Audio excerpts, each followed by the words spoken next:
Now, I don't know if they did mention one of the parks where they're going to put new equipment in with some wheelchair adaptable equipment. But the ground here is even enough.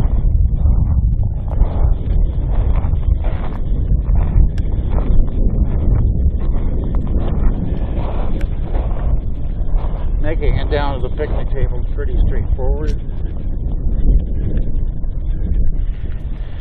And I could even get a little bit onto the beach here.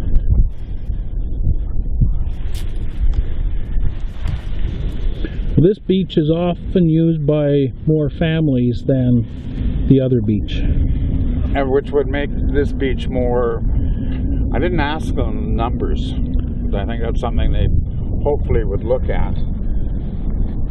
How many families actually... I mean, why put in maps if nobody's going to use them? So you want the beaches that are used. And this would be ideal. Well, this is one of the more popular swimming beaches in Nanaimo. Yeah, and that's because it's set up for it, and I think they should be doing more focus on this. Loudon, because of the canoe club, that would open a venue there. Right. But as far as the swimming area, this is much more conducive.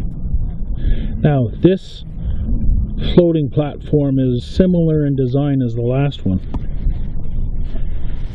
And I would assume the same problems. Yeah. Okay. And I mean, we're only talking, you can jump up in the water like from the water onto something that high. Okay. And then the next step is onto the platform. And that's for a paraplegic, not a quad, though? No. Okay. I don't think you'd find a quad using this facility at all? No. Okay. There are a number of reasons for that. Body temperature control. They don't have the same temperature controls that you and I have. Okay. So they're most of the ones I know are very cautious about their activities to moderate their body heat. But they could use the beach surface area, is that right? Yeah. Maybe not swimming. No, they could use, in fact, this beach is packed enough that a power chair could use it quite well. Okay. But that's a power chair. Parents with their kids in specialized pediatric chairs, right? They'd be pushing them, but they could probably push them right down to the beach here.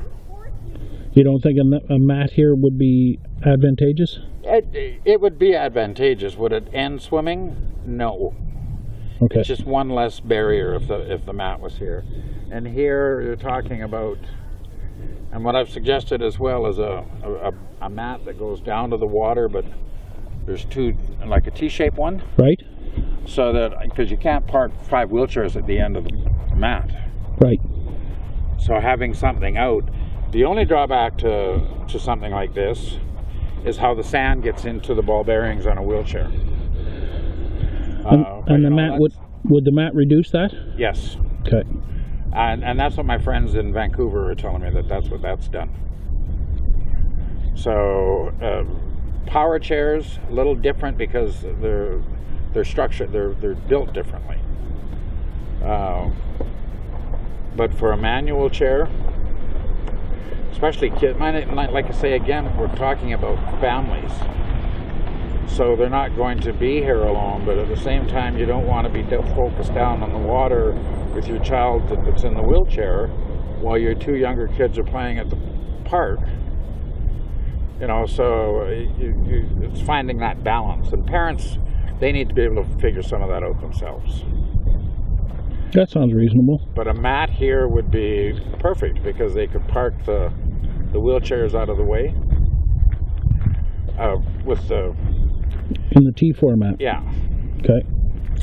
It's such a nicely packed beach that I'm not sure that the T would be a benefit, but it wouldn't be a kill the project type thing.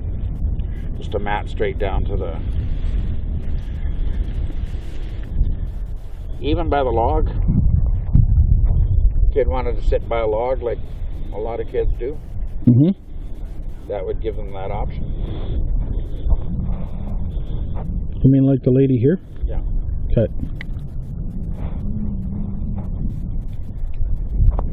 Oh, this is a beautiful beach. Well, it's a very nice facility. Yes. Now, there is no handicap parking at this end.